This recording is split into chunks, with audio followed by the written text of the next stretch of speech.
അങ്ങനെ നമ്മൾ കാത്തിരുന്ന കേന്ദ്ര സർക്കാരിൻ്റെ PM കിസാൻ സമ്മാൻ നിധിയുടെ 20ാമത്തെ ഇൻസ്റ്റാൾമെൻറ്റ് നാളെ 11 മണിക്കാണ് നമ്മളുടെ ബാങ്ക് അക്കൗണ്ടിലേക്ക് കേന്ദ്ര സർക്കാർ കൈമാറുന്നത്. ഉത്തർപ്രദേശിലെ വാരണാസിയിൽ വെച്ച് പ്രധാനമന്ത്രി രാജ്യമെമ്പാടുമുള്ള കർഷകരെ അഭിസംബോധന ചെയ്ത് സംസാരിക്കുകയാണ്. ഈ വേളയിൽ ഒരു സ്വിച്ച് ഓൺ കർമ്മത്തിലൂടെയാണ് വിതരണം നടക്കുന്നത്. നമ്മളുടെ സംസ്ഥാനത്ത് 25 ലക്ഷത്തോളം വരുന്ന കർഷകർക്കായിരിക്കും ഈ ധനസഹായം ബാങ്ക് അക്കൗണ്ടിലേക്ക് എത്തിച്ചേരുന്നത്.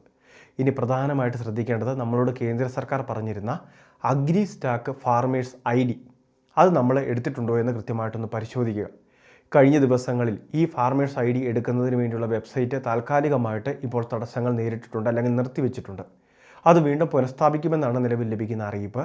അത് എടുത്തിട്ടില്ലാത്ത കർഷകർക്കും ഈ 20ാമത്തെ ഇൻസ്റ്റാൾമെൻറ്റ് ഒരു തടസ്സവും കൂടാതെ ഇവരുടെ ബാങ്ക് അക്കൗണ്ടിലേക്ക് എത്തിച്ചേരുന്നതാണ്. ഇനി അത് മാത്രമല്ല, കിസാൻ സമ്മാൻ നിധിയിൽ നമ്മൾ രജിസ്റ്റർ ചെയ്തിട്ടുള്ള നമ്മളുടെ മൊബൈലിലേക്ക് കേന്ദ്ര സർക്കാർ ഒരു പ്രത്യേക അറിയിപ്പ് ട്രാൻസ്ഫർ ചെയ്യും. കിസാൻ സമ്മാൻ നിധിയുടെ പദ്ധതി 20ാമത്തെ ഇൻസ്റ്റാൾമെൻറ്റ് പ്രധാനമന്ത്രി വാരണാസിയിൽ വെച്ച് വിതരണം ചെയ്യുന്നതും അതോടൊപ്പം തന്നെ അതിൻ്റെ സമയം ഉൾപ്പെടെയുള്ള കുറച്ച് കാര്യങ്ങളൊക്കെയാണ് ഇതിൽ പറയുന്നത്. അപ്പോൾ ഈ അറിയിപ്പ് ലഭിക്കുന്നത് PM കിസാൻ സമ്മാൻ നിധിയുടെ 2000 അടുത്ത ദിവസം ലഭിക്കേണ്ട കർഷകർക്കാണ്. ഈ ഫോണിൽ, നമ്മുടെ ഫോണിൽ ഈ അറിയിപ്പ് എത്തിച്ചേർന്നിട്ടുണ്ടോ എന്ന് കൃത്യമായിട്ടൊന്ന് പരിശോധിക്കുക. ഇനി ചില ഫോണുകൾ ആക്റ്റീവ് അല്ലാത്തത് മൂലം അല്ലെങ്കിൽ നമ്പറുകൾ ചേഞ്ച് ചെയ്ത മൂലം ചിലപ്പോൾ മെസ്സേജ് എത്തിച്ചേരണമെന്നില്ല. മൊബൈൽ നമ്പർ മാറ്റാൻ താല്പര്യമുള്ളവരുണ്ടെങ്കിൽ അവരുടെ ആക്റ്റീവായിട്ടുള്ള മൊബൈൽ നമ്പർ ഈ PM കിസാൻ സമ്മാൻ നിധിയുടെ വെബ്സൈറ്റിലേക്ക് ചേർക്കാം. നമ്മളുടെ അക്കൗണ്ടുമായിട്ട് ചേർക്കാൻ സാധിക്കും.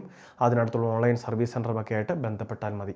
ഇനി മറ്റൊരു പ്രധാന കാര്യം ശ്രദ്ധിക്കേണ്ടത്, നമ്മുടെ ഇലക്ട്രോണിക് KYCയുടെ സ്റ്റാറ്റസ്. മുൻപ് നമ്മൾ ഒരിക്കലും KYC ചെയ്തതാണ്. ഈ KYC ചെയ്തവർ ചിലർക്ക് KYC എന്ന് പറഞ്ഞ് പുനർവേരിഫിക്കേഷനൊക്കെ ആവശ്യമായിട്ട് വന്നിട്ടുണ്ട്. ഇനി നമ്മൾ പ്രധാനമായിട്ട് ശ്രദ്ധിക്കേണ്ടത് ഇലക്ട്രോണിക് KYCയുടെ സ്റ്റാറ്റസ് ആണ്.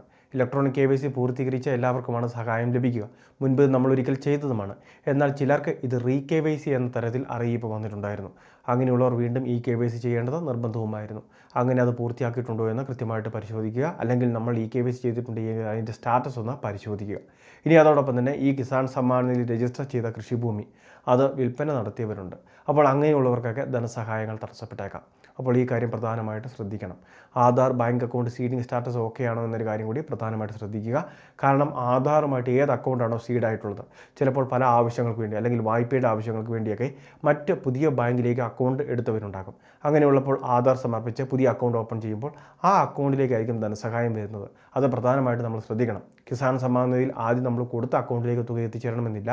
ആധാറുമായിട്ട് ലിങ്ക് ചെയ്തത് ഏത് അക്കൗണ്ടാണോ അതിലേക്കായിരിക്കും ധനസഹായം എത്തുക. ഇനി കിസാൻ സമ്മാൻ നിധിയുടെ വിതരണം അത് ട്രാൻസ്ഫർ ചെയ്യുന്ന സമയം തന്നെ മറ്റൊരു വീഡിയോയിലൂടെ ഈ കാര്യങ്ങൾ വിശദമായിട്ട് നിങ്ങളെ അറിയിക്കാം. അപ്പോൾ കിസാൻ സമ്മാൻ നിധി പദ്ധതിയുടെ 20ാമത്തെ ഇൻസ്റ്റാൾമെൻറ്റ് വിതരണം ചെയ്യുന്നു. അതോടൊപ്പം തന്നെ തുടർന്ന് 21, 22 എന്നിങ്ങനെ ഈ പദ്ധതി തുടരുകയാണ് എന്ന് കേന്ദ്ര സർക്കാർ അറിയിക്കുകയും ചെയ്തിട്ടുണ്ട്. നമ്മളോട് ആവശ്യപ്പെട്ടിട്ടുള്ള പ്രധാന കടമ്പകൾ KYC, land seeding, Aadhaar, bank account seeding, agri stack farmers ID ഇതെല്ലാം തന്നെ നമ്മൾ എടുത്തു വെച്ചാൽ മതിയാകും. ഒരു തടസ്സവും കൂടാതെ തുടർന്നും ഈ സഹായം നമുക്ക് ലഭിക്കുന്നതായിരിക്കും. വളരെ പ്രധാനപ്പെട്ട ഒരു ഇൻഫർമേഷൻ എല്ലാവരിലേക്കും ഷെയർ ചെയ്തെത്തിക്കുക. ഇതുപോലുള്ള വിവിധ സർക്കാർ പൊതു പദ്ധതി അറിയിപ്പുകൾ തുടർന്നും ലഭിക്കാൻ ചാനൽ മറക്കാതെ സബ്സ്ക്രൈബ് ചെയ്യുക, ഫോളോ ചെയ്യുക.